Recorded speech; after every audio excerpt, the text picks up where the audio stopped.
It was this phone that took the award for being the best new mobile device last year. Looking at every aspect of it, it was very obvious why it was named as the best smartphone in 2013. You have the all-aluminum body, gorgeous display, punchy speakers, and a well-designed software. But how does it compare to the M8 aka the All New HTC One? Well, we're going to find out. I'm Jens Garcia from Tech for Geeks, and this is our head-to-head showdown between the HTC One M7 and the One M8.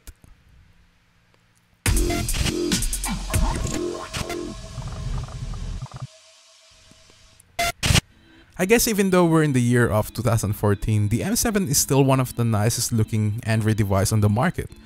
While if the 70% metal construction on the M7 isn't enough, the M8 boasts an even more metal, making the M8 a 90% metal, and you'll start to notice it when you grab the phone. The curved back with its brushed gunmetal finish just feels so great that it actually just sits at the front of the predecessor. It still has the same chamfered edges as the M7, except it's thinner this time, and I don't know about you, but I kind of see the M8 as a hybrid between the M7 and an iPhone 5S. Now, I know that might sound crazy, and I know some of you or most of you might disagree, but that's just how I see it, and to be honest, I think it's great. While design-wise may not be a big of a change, looking at the physical side, then you'll start to notice what's been changed. The volume rocker has been redesigned into a slightly larger button, and what's really noticeable is the location of the power button and the large IR blaster. Now they separated it this time, which I think is a great idea, even though it looks a little odd because you've got the huge, black strip sitting above the phone. But with the M7, the power button actually also acts as an IR blaster, so I wish they could have done it similar to that, but no big deal on that. Now looking over the back of both phones are your 4 ultra-pixel cameras with LED flash on each, and you'll notice that the M8 now has two-tone flash, giving you a much more natural lighting just like the 5S and when you use it. And of course that huge lens that sits above the camera on the M8, and it's not actually a camera, it's a depth of field sensor, which I will cover later on. Now both phones feel great in the hands, but I have to say the M8 just feels a lot more comfortable because of the rounded edges as opposed to the sharp edges on the M7. It feels so great that the micro SD card slot is almost invisible because it's flushed, and actually I was really impressed with that, and it was flushed to the surface of the phone. And speaking of the slot, you can actually use up to 128GB of external storage. So the new SanDisk micro SD card actually has 128GB of storage, then you can use that, and that's what's really missing with the M7. And as what HTC says, there's no need to change the build quality of the phone in order to have a bigger storage. So I was really happy about it, and thankfully they finally managed to put the micro SD card slot on the M8. Now what was really a game changer last year were the boom speakers, but unfortunately HTC and Beats Audio had to end their relationship, so therefore Beats Audio won't be included on the M8. HTC instead recreated its popular boom sound with new amplifiers, giving it a much 25% louder than its predecessor. How are the new speakers sound on the M8? Well, you decide.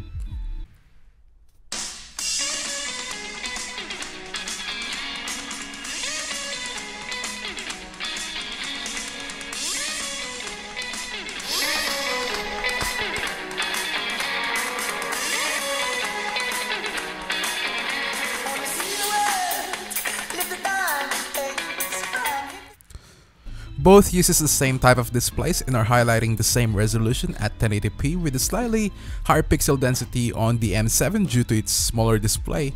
And the M7 had one of the best displays last year, if not the best, because of the natural graphics it produces, and it also had a much cooler tone which made it even better. So I guess the question is, what do I think of the M8's display?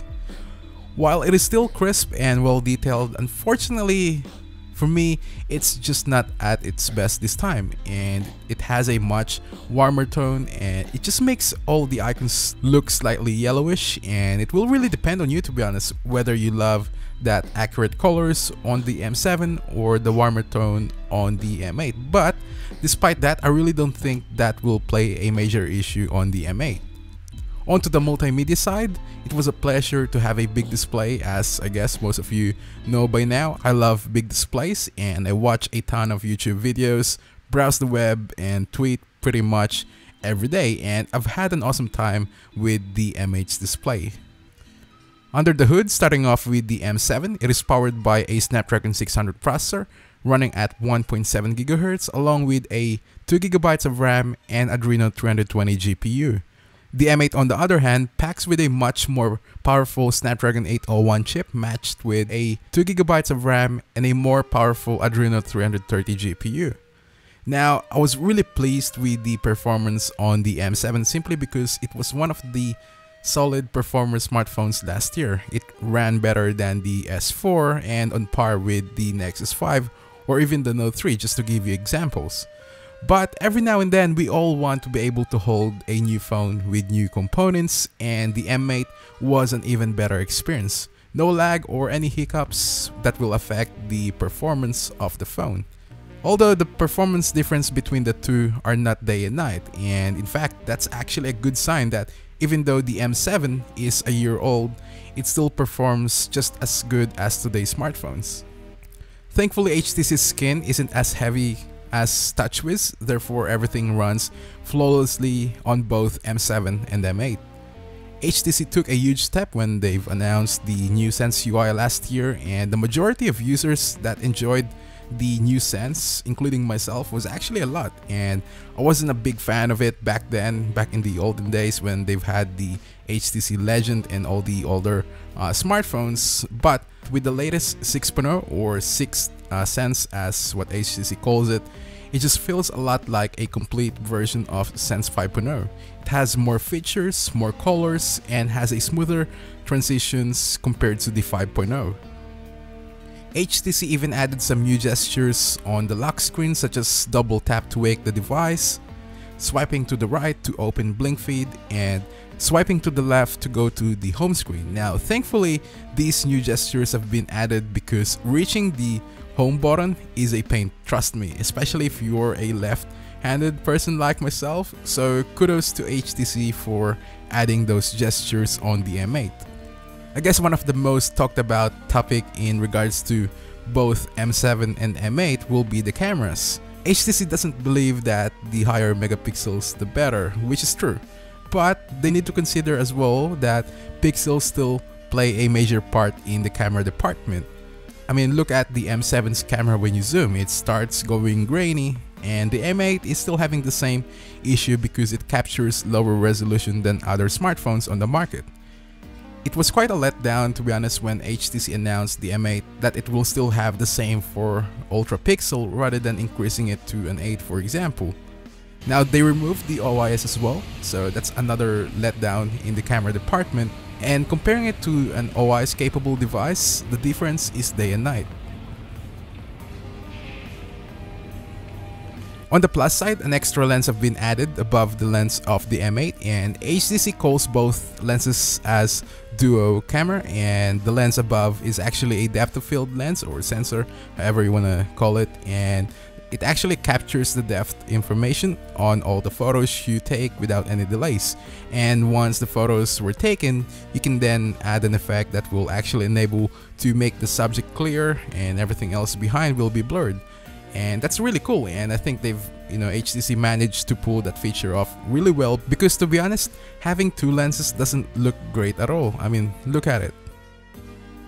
And before I forget to mention, the front-facing camera has been bumped up to 5 megapixel, so I'm pretty sure many selfie photographers out there are going to be happy about that.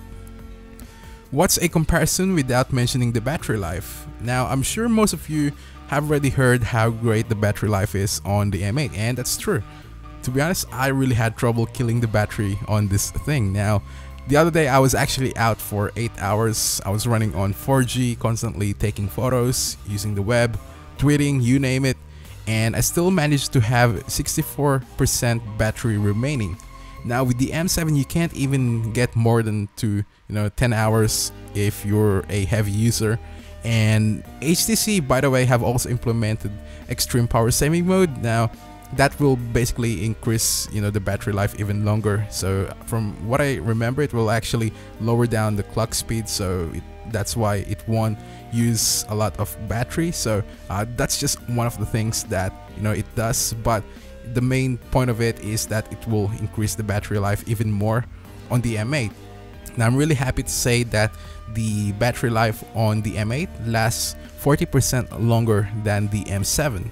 Now unfortunately, in regards to the extreme power saving mode, I haven't actually got this feature on my unit, and I believe some of the US versions as well, as HTC is waiting for carriers confirmation. So but once that's been confirmed by carriers, then HTC will start rolling out an update. So that's that. And even if I turn off the power saving feature on this anyway, I can still get a long usage out of this.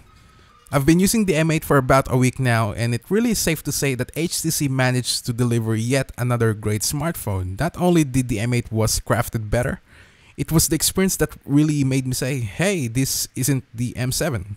And that's really important in my opinion. When you buy a phone, you want it to be different, and I think HTC have done that. And it's not a perfect smartphone, especially with its not so perfect camera and other aesthetic issues. But at the end of the day, the all new HTC One have managed to challenge the competitors to bring out their best smartphones they can produce against the M8. So I guess to answer your question, is it worth upgrading? Definitely. So there you have it. That's our full comparison between the HTC One M7 and the HTC One M8, or the all new HTC One. Now if you found this video helpful, then feel free to leave a like or share this video to, you know, all your social media networks. And if you haven't followed us on Facebook, Twitter, Google Plus, and Instagram, check out our links in the description box below. I'm Jens Garcia from Tech for Geeks. Thank you all for watching, and I'll see you all in the next one.